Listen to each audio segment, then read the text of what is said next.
DC Comics. It all started with a mixture of short comics called New Fun in 1935.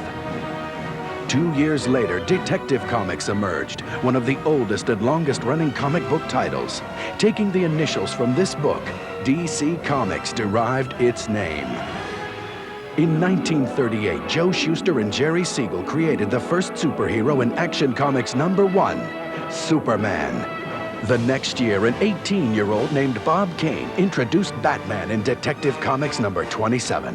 I saw this book by Leonardo da Vinci when I was 13, and da Vinci had a quote, "Your bird shall have no other wings but that of a bat." And he actually, there it was for me, a Batman. Comic books began to take flight, with their action-packed storylines and stunning characters. Wonder Woman first appeared in the 1942 All-Star Comics #8. The Flash in the 1940 Flash Comics #1. Swamp Thing in the 1971 House of Secrets #92. Sandman first appeared in 1939, inspiring Neil Gaiman's Sandman #1 in '89.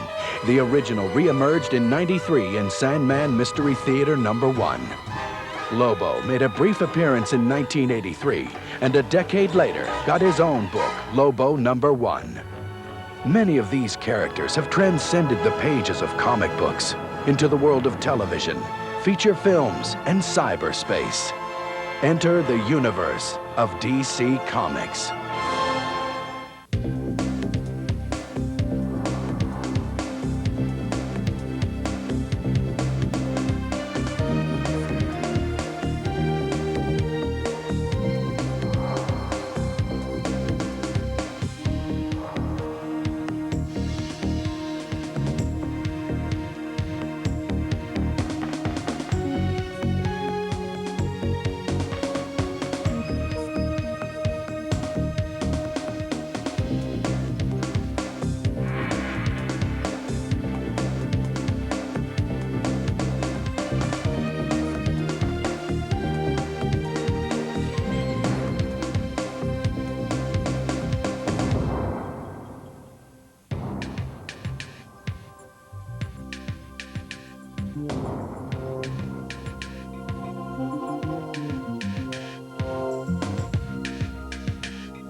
Warner Brothers is 100% behind this project. The most exciting thing about the show is going to be just the feel of grand scale, high adventure. The bigger the action, the better. Just taking on that character and trying to do something different with it. Superman has always been an important property for Warner Brothers, yes, and certainly the live-action movies over the years have been great successes, and we hope that this series brings Superman into the 90s and launches a whole new interest among kids again.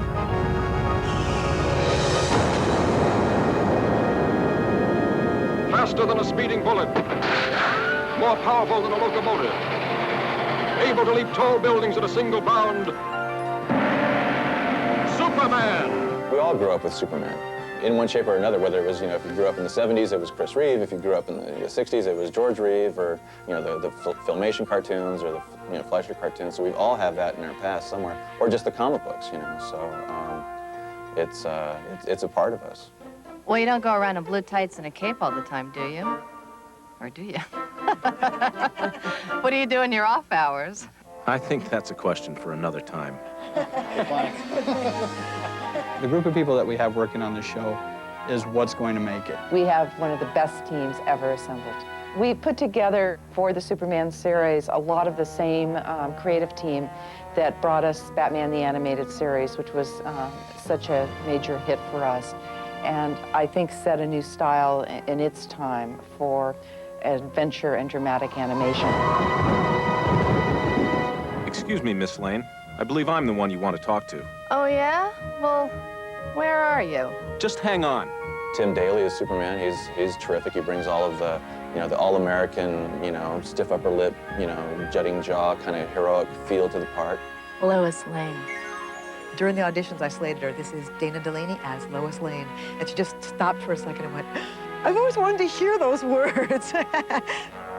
You're very amusing, Mr. Kent, is it? Yes, I'll remember that. Superman's main villain has always been Lex Luthor, and that's going to continue to be the case in a cartoon. Superman, I own Metropolis. Metropolis is a much more optimistic city than Gotham ever was. Superman is a more optimistic hero than Batman was. Batman believes in going out and punishing the criminal.